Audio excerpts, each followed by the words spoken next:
the deeper shaded blues, that's indicative of the steadier snowfall that's coming through. I'm already picking up some more rotation over New England.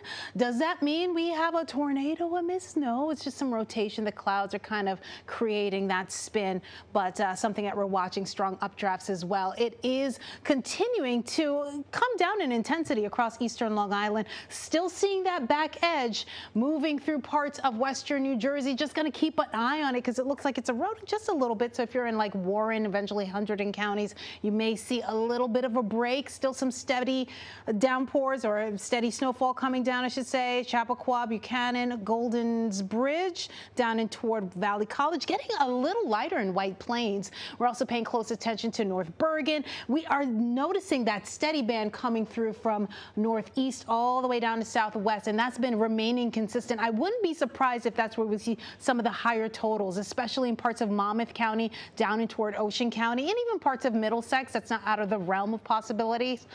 Eastern Long Island, the same deal, coming down pretty much at a good clip. Smithtown, Islip. If you're in Amityville, for instance, Hempstead, Long Island, a little lighter, but still on the moderate side, and that will continue to be the case. We talked about flooding concerns. That will continue. We have that warning. That got wrapped up at 6 a.m. this morning across eastern Suffolk County. Now we have the advisory at play until 6 p.m. today. Now, in terms of high tides, right at around the 12 o'clock hour later on this afternoon for the Battery, Long Beach, Freeport, Belmar a little bit sooner, and of course Coney Island, can't forget about you guys, as well as Sandy Hook. Wind gust futurecast, check this out. This is 8:30 this morning. Winds gusting over 60 miles per hour.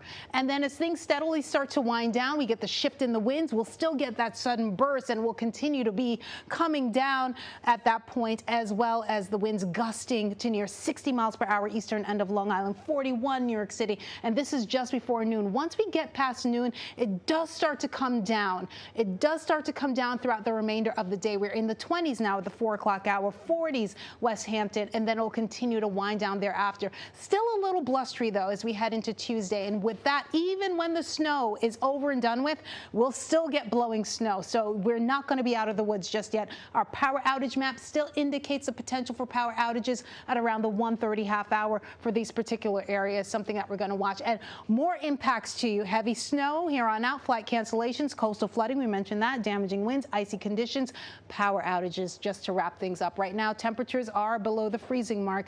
More on what's ahead. We'll send it over to Mike Masco. Yeah, and I think we're on the last legs of this storm, right? I mean, I think back edge probably a couple more hours. We'll pick up a few more inches, and you can see the system looks pretty formidable on our water vapor imagery.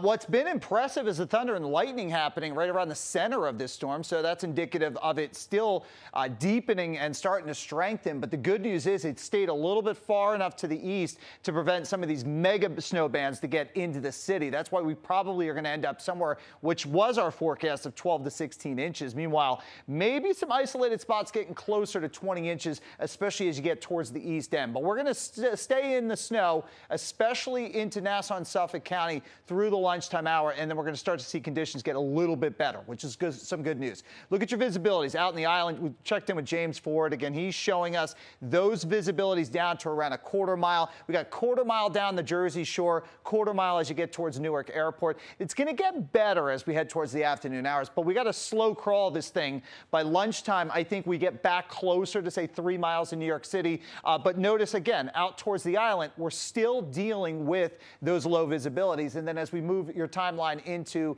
say, 3 o'clock, 4 o'clock, that's when we're really starting to see some good stuff happening. We're back up to around 12-mile visibility across the entire region. That's also good news for the airports.